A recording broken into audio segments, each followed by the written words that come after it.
Leach has committed suicide in her jail cell. Is it true, yes or no, that Tamara Leach has committed suicide in her jail cell? It's looking like put together about a month ago. A lot of rumors floating around social media. Is it true, yes or no, that Tamara Leach has committed suicide in her jail cell? It's looking like that is absolutely false. VancouverTimes.org, a website put together about a month ago with 334 pages, running by WordPress, using the name of Jason Perez. Jason Perez is a CTV journalist in Vancouver, and he has actually come out and said that that this is false completely. Pan, take it away, brother. Jason Perez says on Twitter, "It has come to my attention that someone using my name to market a startup news site. I am in no way affiliated with this site, and I'm working to have my name removed from this site." Okay, if you like this kind of information, bringing to light what's actually going on, then make sure you like, subscribe, ring the bell, and continue to follow us. That's War Campaign. We're all over social media on every different platform there is. Tamara Leach, leader of the Ottawa trucker convoy, found dead in her cell, reports. Tamara Leach is one of the organizers for the Ottawa trucker convoy, also known as the Freedom Convoy, was found dead in her cell in Ottawa from an apparent strangulation Wednesday, just after midnight. Sources close to the scene say that Leach was not suicidal and that her death was suspicious, speaking on condition of anonymity due to the risk of being targeted by Trudeau's authoritarian regime. Okay, interestingly enough, you got Jason Perez's name is all over the site. If you hit the About section on it, Jason Perez, his name is there. And of course, you've got the tweet over here where he disavows any association with this website. Then we follow up. Goedemiddag allemaal. Ja, dit kwam even voor mijn neus op YouTube. Een van de vrouwen die het Ottawa-protest opgezet hadden en daar ook al die tijd aanwezig was. Speeches hield, dingen organiseren met anderen of alleen. Die is doodgevonden in haar cel. Er is geen reden voor, ze is niet ziek of zo. Dus ja, mysterie alom. Hoopboze mensen in Canada, terecht natuurlijk ook. Maar we gaan even luisteren naar wat updates omtrent Oekraïne. Kijk eerst even naar de webcams, die zien jullie niet op dit moment hoor. Nou, alles is nog rond Kiev is het gewoon nog, ja, niet gewoon natuurlijk, maar geen gevecht in elk geval.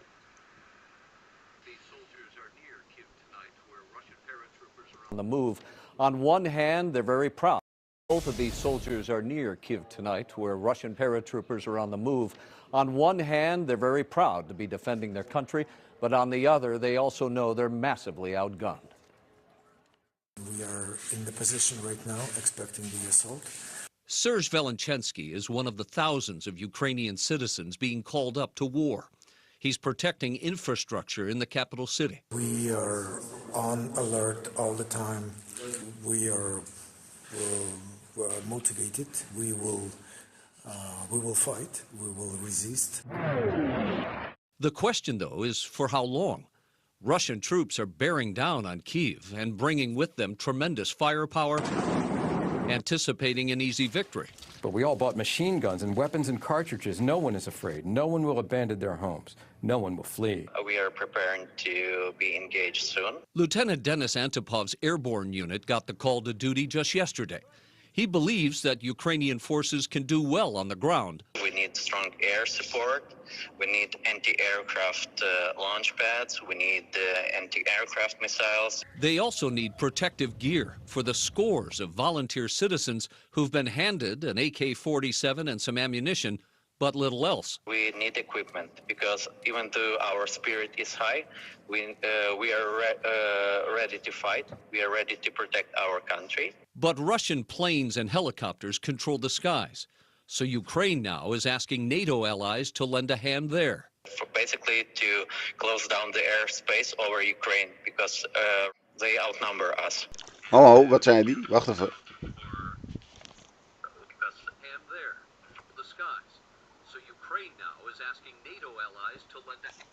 NATO allies? Oekraïne zit niet bij de NATO. Heel apart. Close down the airspace over Ukraine because they outnumber us. And we can't hold out for a long time because it's basically a game of numbers. And those numbers right now are with Russia, which has committed only about a third of its well-trained soldiers to the fight. So Ukrainians will like what GOP Representative Adam Kinzinger of Illinois is pushing tonight. He wants the U.S. and NATO to enforce a no-fly zone over Ukraine, which in his words would make it more of a fair fight. From the News Center, I'm Rick Chambers. Cher, back to you. All right. Be under no doubt, this European capital is fast turning into a battlefield.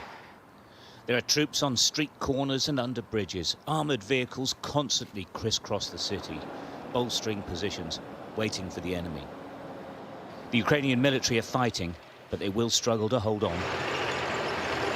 Tanks, APCs and trucks manoeuvre beneath the road arches. They're attempting to shield themselves from attack from the skies, holding on until the Russian infantry and paratroopers attempt to get further into Kiev by road and on foot. Well, that's the expectation anyway.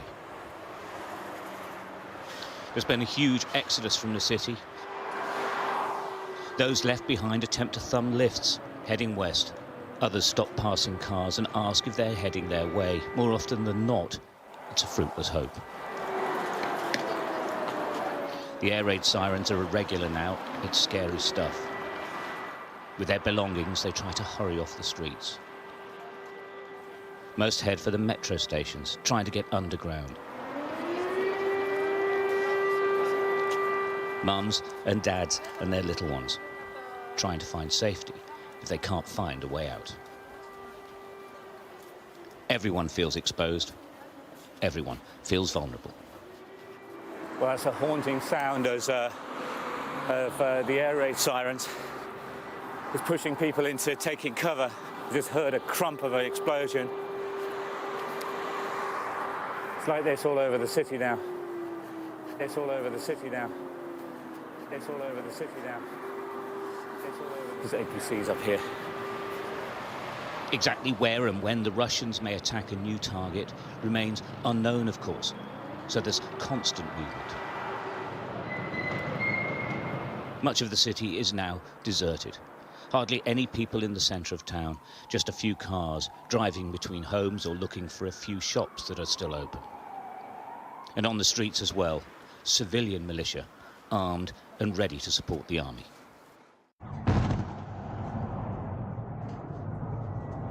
Huge explosions woke everyone in Kiev as the Russian mission continues. Fiery debris falling onto residential buildings below.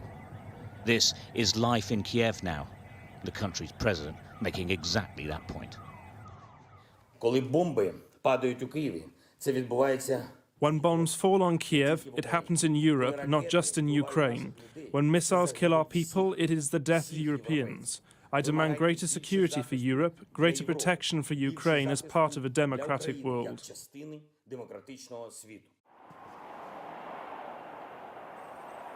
Many of the Ukrainian soldiers are very young and inexperienced. 21-year-old Sergei Petroshenko is the only soldier guarding a footbridge. He has fired 16 rounds in his life. Now he waits for the Russians. His home village has already fallen. There are a Russian base in my village. And from my village, they're gonna go here on Kyiv to capture it. Yeah, it's really scary and terrifying. I am called to my parents. They really scared. There's Russians in our village, enemies. There's tanks, heavy vehicle.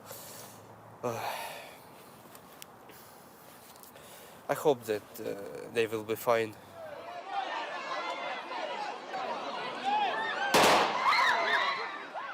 In their thousands, they descended on the central railway station, trying to get seats on any train heading south.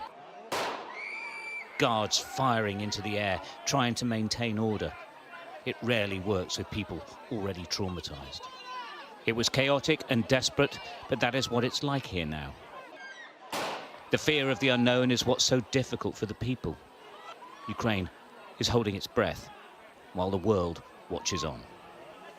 Stuart Ramsey, Sky News, Kiev. The battle for Kiev is underway as Ukraine continues its fight for survival on the second day of Russia's military invasion. After taking the Chernobyl exclusion zone to the north on Thursday, Russian forces have swept down towards the capital. Fierce street-to-street firefights have erupted in the city as Ukrainian defenders try to repel the attack. Across the country, Russia has mounted further military operations in an effort to take another major urban areas. Civilian casualties continue to rise. President Volodymyr Zelensky has been out on the streets of Kiev tonight to send this message to Ukrainian people and Russia. Our troops are here, citizens are here. All of us are here protecting the independence of our country, and it will continue to be this way. Glory to our defenders, glory to Ukraine, glory to heroes. The Kremlin says it's analysing a request by the Ukrainian president to hold talks. Ukraine's leader said he would be willing to discuss a non-aligned status for his country, preventing Kiev from joining NATO. However, Russia's President Vladimir Putin has called on Ukraine's armed forces to overthrow the current regime. Once again, I appeal to the servicemen of the armed forces of Ukraine. Do not allow neo-Nazis and Bandera to use your children, your wives and elderly as human shields. Take power into your own hands. It seems that it will be easier for us to come to an agreement than it will be to come to an agreement with this gang of drug addicts and neo-Nazis who settled in Kiev and took the entire Ukrainian people hostage. Trying to get underground. Well, for more on the situation in Kiev, we can now join Sasha Vakulina, who's currently sheltering for safety. Sasha, we know that these are very, hard times for you, the fact that you are sheltering. So thank you so much, of course, for being back with us on Euronews tonight. Now, we know that President Zelensky has, of course, taken to the streets to stir up the support of his people. Has that reassured them in any way? It definitely has. There was a very strong message by Ukrainian president. He was not alone. He was joined by his top team. He said, we are here. We are in Kiev. We're in the streets of Kiev, and we are not going anywhere. There was a very important message as well, because there were rumors today, during the day, that Zelensky might not be in Kiev. And he just needed to do that also to say that was not true and to confirm that he is, and he's not going to go anywhere, and to say how defiant and how resistant the people are, and he's there to support them.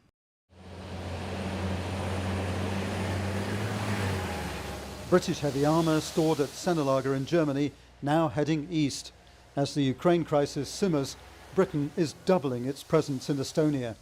I think it's very serious. I think the potential for an invasion of Ukraine would destabilise Eastern Europe.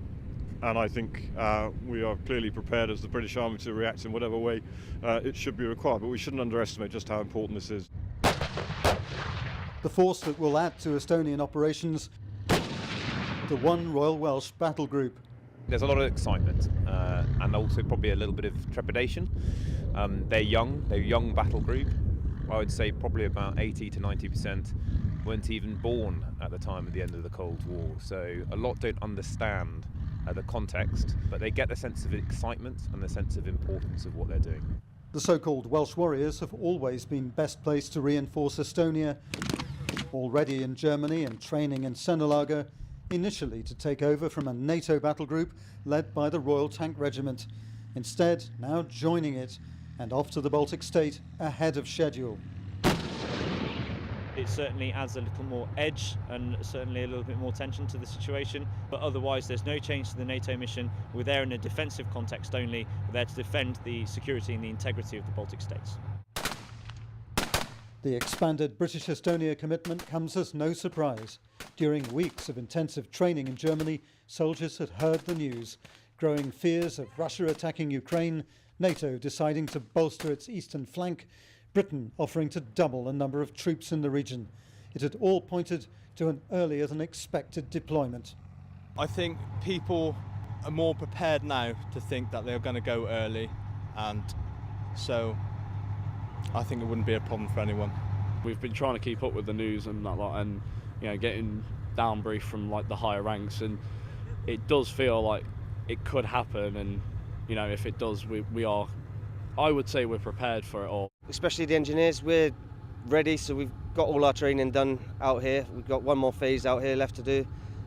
So, yeah, we're pretty much ready to go. A base in Germany has made it easier for British troops to reach Eastern Europe, a place to conduct final training and somewhere to pick up pre-positioned vehicles and armour. Moving any large number of armoured vehicles brings with it some complexity, but we've been doing this for many, many years. That's exactly why we've established the NATO forward holding base in Senelager, to allow us to be able to react much more quickly, unencumbered by the frictions that exist through getting vehicles across the English Channel. It's 18 months since the Royal Welsh began training for Estonia, before Kremlin demands for NATO to evacuate Eastern Europe, and long before Russian forces massed on Ukraine's border. I absolutely recognise that the unpredictable situation in which we find ourselves in is a worrying time. It presents worries for families and soldiers alike. But that is the nature of the business that we're in. We'll do everything we possibly can to make sure that their soldiers are kept as safe as we possibly can, but that is what we train for. And as the One Royal Welsh Battle Group begins an expanded Estonian operation, a message from the commander. Have confidence, have some swagger. You know, they've been training for a long time and they're ready for this. So although it is a very significant time and it might be strategically very important, they're ready for it. Rob Olver, Forces News, Senelager in Germany. If you enjoyed this video, don't forget to like and subscribe. In the port city of Bremerhaven on Germany's North Sea coast, approximately 4,000 American troops and 2,500 vehicles began arriving in early January. Known as the Iron Brigade, they're from the Army's 3rd Armored Brigade Combat Team of the 4th Infantry Division, based in Fort Carson, Colorado. This is the largest deployment of U.S. forces in Europe since the end of the Cold War, 25 years ago. It's part of the European Reassurance Initiative and Operation Atlantic Resolve, a $3.5 billion effort paid for by the United States to reinforce NATO. I'm very proud that we're a member of NATO, and I'm proud of our commitment. At the start of the deployment, Army Major General Tim McGuire joked, by rushing to meet the deadline set by the Obama administration, his units weren't able to change their vehicle camouflage. To get them here as scheduled in January, just do not have time to paint them green. But the Army is anxious to deliver a serious message.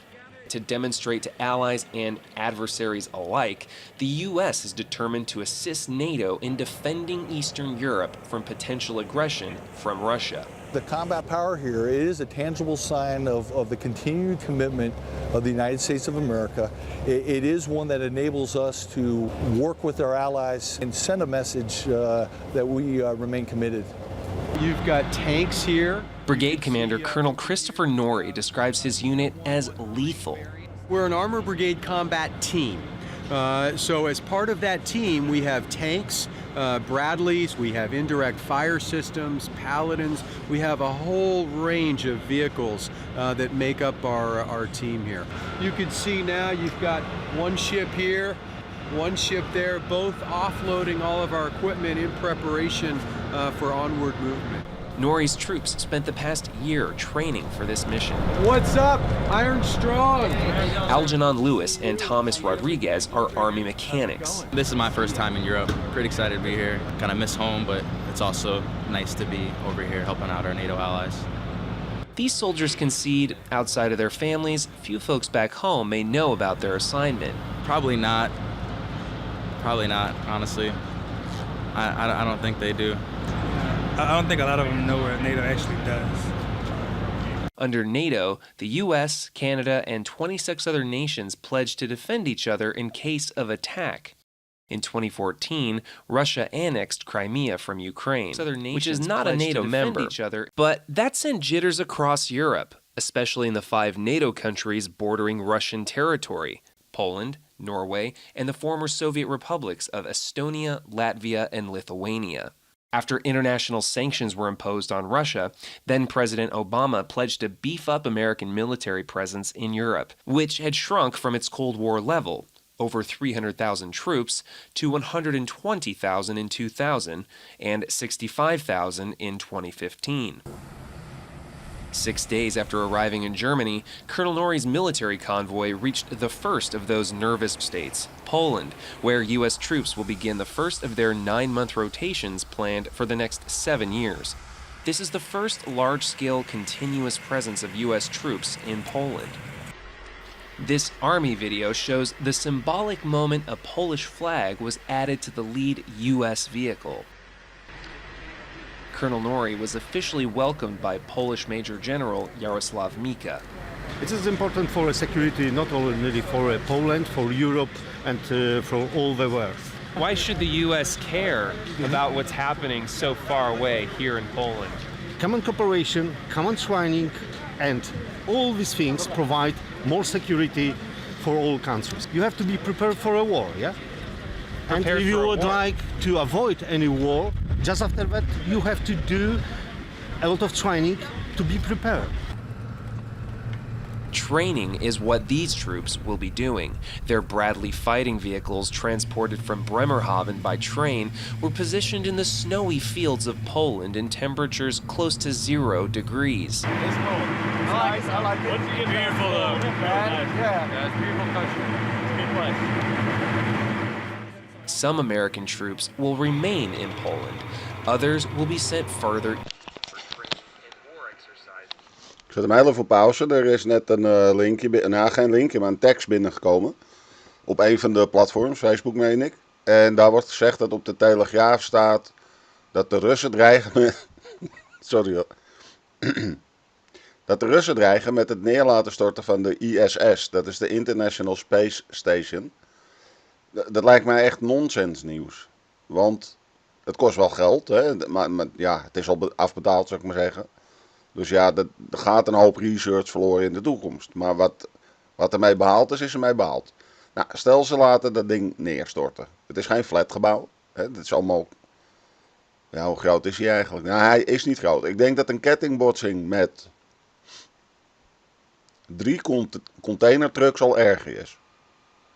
Nou, dan zouden ze die ISS neer willen halen en neer laten storten op Europa. Dat kun je van tevoren voorspellen in die zin. Het tijdstip en de positie. Anders stort hij namelijk ergens anders neer.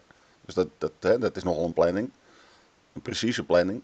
Met een marge natuurlijk, want Europa is in dat opzicht wel groot. Maar voordat dat dingetje door de dampkring is hij al verbrand. Het gros. Dus wat krijg je dan? Net als die 3 containertrucks in een kettingbotsing. Als ze 500 km per uur zouden rijden. Is dat er hier en daar wat brokstukken neerkomen. Heel heet. Maar that's it. Dus zo'n Daisy-cutter. Of een mother of all bombs in een stad. Doet veel en veel en veel meer schade. Dus dat lijkt me echt een onzinverhaal.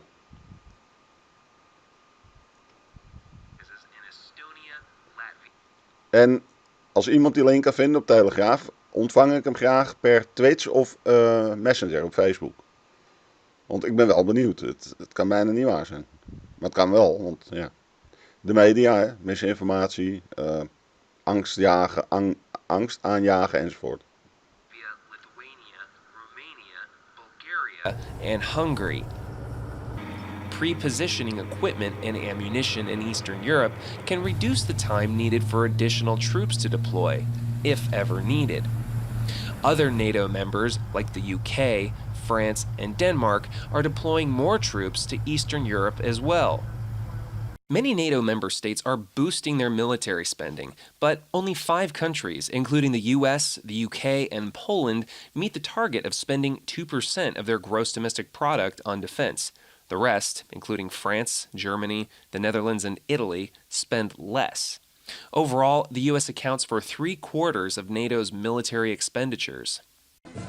In a formal ceremony in the western Polish city of Żagań, where some of the new American troops will be based, Poland's prime minister and defense minister welcomed the military help, saying it would help ensure freedom, independence, and peace. While Operation Atlantic Resolve might reassure leaders in Eastern Europe, it is angering Russia, which has repeatedly denounced the buildup along its borders as a provocation that demands countermeasures. "We consider this a threat to us," a Kremlin spokesman said as the troops arrived. The Russian military has been conducting military exercises of its own, and last October, near the borders of Poland and Lithuania, Russia placed missiles that could be armed with nuclear warheads and reach the German capital of Berlin. Russia has called this buildup a provocation. Is this a provocation? We are here to deter. And a part of that deterrence is putting this formation together as part of a really exceptionally strong team of teams. I would view it as a deterrent, and if I was looking at it through the lens of a potential aggressor, I would say it's an exceptionally capable deterrent. Russia has even recently aligned missiles that are capable of being mounted with nuclear warheads along the border. What are you doing to prepare for that? Yeah, so we've trained for every eventuality. I mean, the soldiers that we have in this formation, the capability by battalion here throughout the brigade, they're ready for the full range of any kind of a threat. And our commitment to our allies is very, very important. Right now, we're continuing to build combat power here in Western Poland to rapidly mass our formation and then demonstrate that we're ready to fight. In the towns and countryside of Poland, we found mixed feelings about what Operation Atlantic Resolve would mean. This Polish truck driver says he's already comfortable with the American presence. After all, Poland is used to less friendly foreign troops dating back to the Germans who invaded in World War II, or the Soviets who occupied and oppressed Poland for decades. Oké, dan gaan we even kijken. Ik heb inmiddels een link. Die zit achter een betaalmuur. Dat is wel jammer. Maar kijken wat we wel kunnen zien, hè? Want je weet hoe het met kranten is. Hè? Die zeggen soms een halve zin. En dan blijkt in het artikel dat er wat heel anders bedoeld wordt dan de clickbait-kop waardoor je gaat lezen. Nou, er stond: Russen dreigen met laten neerstorten ISS op Europe en dan staat er wat voor. Dat maakt niet uit, want dan weten we het nu. Hè? Dan ga je naar startpage.com. Dat is geen startpagina, maar een multi-search engine. Met privacy voorop ook nog. Geen cookies en zo.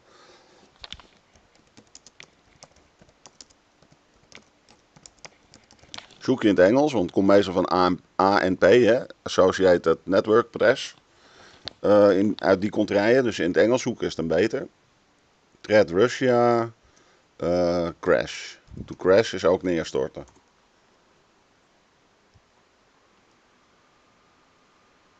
Dan periode afgelopen 24 uur.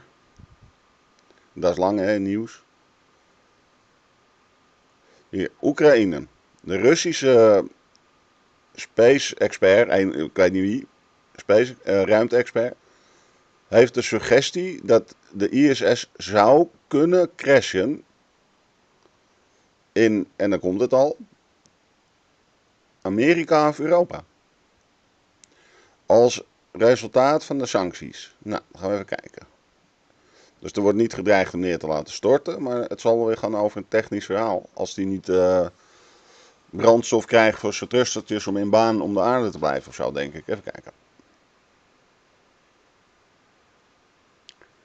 Het zou hun, kleine lettertjes, hè, het zou de aerospace industrie ook degrade, zeg maar minder kwalitatief maken, kleiner maken. Deze zogenaamd deze wetenschappelijke uitleg komt van het hoofd van Roscosmos. Dat is de Russische Space Agency. Maar welke sancties dan? Hè? Want er zijn er nog steeds niet. Het is echt, dit is echt media, hè? Uitmelken. Joe Biden heeft het over het... Oké. De aanzet van dit verhaaltje is dat Biden heeft gezegd dat hij de Russische space-industrie ook raakt door de sancties. Nou, zijn we er nog steeds niet. Als je alle coöperatie met ons blokkeert, zegt Rusland, hè, dan kan de ISS inderdaad, wat ik al dacht, in een niet gecontroleerde deorbit, dus een uit baan raken. Dan raakt hij uit zijn baan. En dan valt hij in, dat weten ze nu al, ook apart. Dan valt hij in Amerika of Europa, vraagteken. Vraagteken, heeft de Telegraaf vast ook niet erbij gezet. Want die zeggen gewoon, hè, Europa, pas op. Ze dreigen hem neer te laten storten, maar dat is dus niet zo. Misinfo, hè. Als daar een straf voor bestond, dan zat de media om de afklap een dagje in de cel. He pointed out that the station's orbit controlled by Russian-made engines. Ja, dus dat ding wordt op zijn plekje gehouden. Die ISS door Russische gemaakte motoren in de ruimte.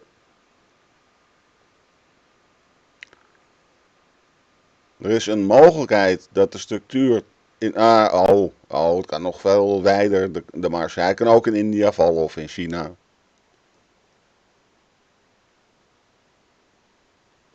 Maar wat is er met die motoren? Krijgen die geen brandstof of zo? Dat is in het Russisch, dat gaat me niet lukken. Cyrillische lettertypes en dingen.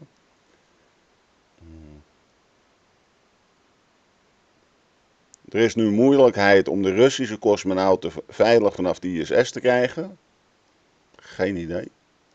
Lijkt me niet zo moeilijk, maar net als anders. En waarom moeten ze eraf als ze moeten sturen? En hij maakt zich zorgen dat de invasie, dus van zijn eigen land, de resterende jaren van het Space Station programma, dat daar effect op heeft. Ja, gek. Heel jaar.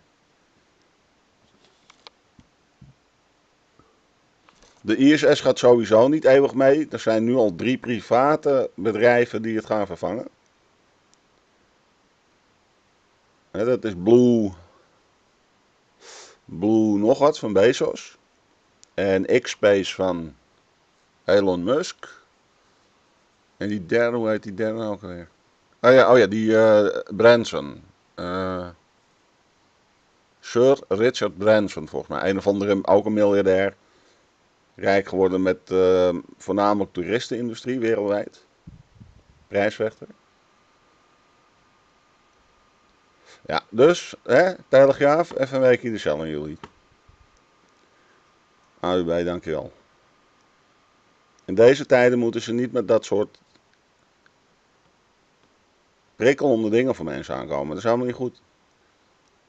En waarom lees je de Telegraaf nog? Telegraaf, krant van Fout Nederland. Al sinds de oorlog.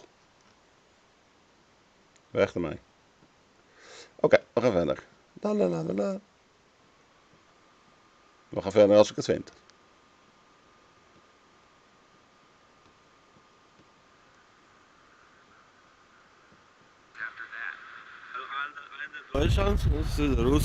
First it was the Germans, then the Russians, and now the Americans are in Poland, he says. Is that okay? Is that a good thing? It is good, he says. We need protection. But other Poles worry the deterrent force might too easily be drawn into a fight. The troops are for war, isn't it? Yeah, they didn't come to fish, right? This man works for a small communications company in Żaren. Maybe it's politics. I suppose it's politics and upstairs. But as ordinary people, we are afraid. We are afraid. Yeah. Another element of uncertainty in all of this, these American troops now have a new commander-in-chief, President Trump, who has voiced skepticism about NATO and has signaled he wants closer ties with Russia. In an interview with British and German reporters a few days before his inauguration, President Trump said, "NATO is very important to me," but again called it obsolete because it wasn't taking care of terror, and said that a lot of these countries aren't paying what they're supposed to be paying, which I think is very unfair. At a press conference before the Trump inauguration, Colonel Norrie was asked whether he expects orders to turn around and go home. We've been training for this operation, for this mission, for a very, very long time. And our arrival here just demonstrates how fully committed our nation and our army is to providing that credible deterrent force here and enabling security in a vital part of the world. Good evening. As we go to air, Ukraine is in a fight for survival. Russian troops closing in on the nation's capital. It's all-out fighting on the streets of Kiev, with anyone who is willing urged to pick up a weapon. Kiev under attack as Russia closes in on the capital. Fire breaks out as government officials confirm active fighting has hit the streets. Ukrainian soldiers swarmed the city as the threat drew closer, lying in wait, guns drawn. Residents filming Russian tanks rolling in, this one driving directly into a car, crushing it. Miraculously, the man inside survived. The assault intensifying.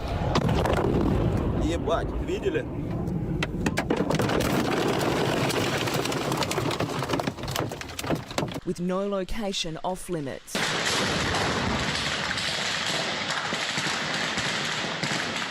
A cancer centre coming under fire in the southeastern city of Melitopol. Ordinary people caught in the crosshairs of war. Ukraine launching a rocket at this school in the pro-Russian town of Holivka, killing its headmaster and geography teacher. But as the country's army battles the enemy, its citizens are grabbing guns. Men aged between 18 and 60 banned from leaving, forced to stay and fight. President Volodymyr Zelensky posting this late-night video from the streets of Kiev, saying, "We're all here defending our independence," with a grim warning of what was to come. This night will be harder than the day, he says. They are going to storm. Ukraine's destiny is being decided right now. Former President Petro Poroshenko arming himself while live on TV. This is the short Kalashnikov. Normal, ordinary people, sometimes never been in the army, staying in line now to join us. How long do you think you can hold out? Forever.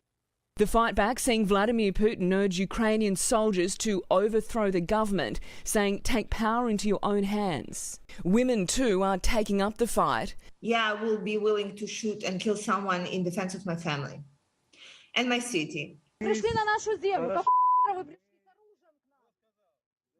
This woman confronting a Russian soldier on the streets, yelling, "Take these seeds so sunflowers grow here when you die."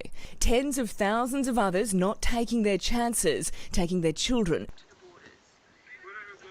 Even een momentje voor mensen op Facebook. Ik ga even wat in beeld brengen, dat heet TIVOP. Kijken, lager, hoger. Hoger. TIVOP op Facebook. Als je op mijn profiel kijkt of op infodelen en videonieuws, die valt zo weg. Maar dan zie ik jullie graag terug op TIVOP, TIVOP op Facebook. Als je het normaal op een computer of een tablet of een laptop of zo intypt, dan is het facebook.com/TIVOPint. TIVOPint dus eigenlijk. TIVOP Internationals weten we ook op Twitch. Dus dan wordt het TIVOPINT. Aan elkaar vast. Zoek je gewoon op Facebook, dan zoek je op TIVOP. Dan kun je ook een eventueel Aziatische man of vrouw tegenkomen. Het schijnt daar een voor- of achternaam te zijn. Maar op mijn eigen profiel en info delen en videonieuws gaat stoppen. Dat scheelt mij een heleboel heen en weer klikken en wachten en doen. En het gaat verder op TIVOP. Hè? Het staat in beeld. TIVOP op Facebook. Twitch kun je gewoon blijven. Twitch gaat gewoon door. Sowieso als je op Facebook zit, probeer een keer Twitch. Het is gratis, zowel het appje als in de browser. Beter beeld, beter geluid.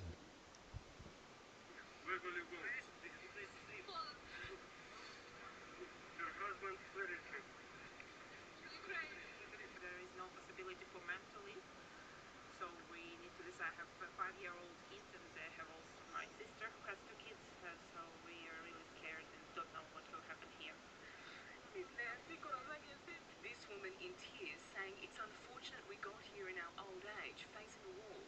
This American expat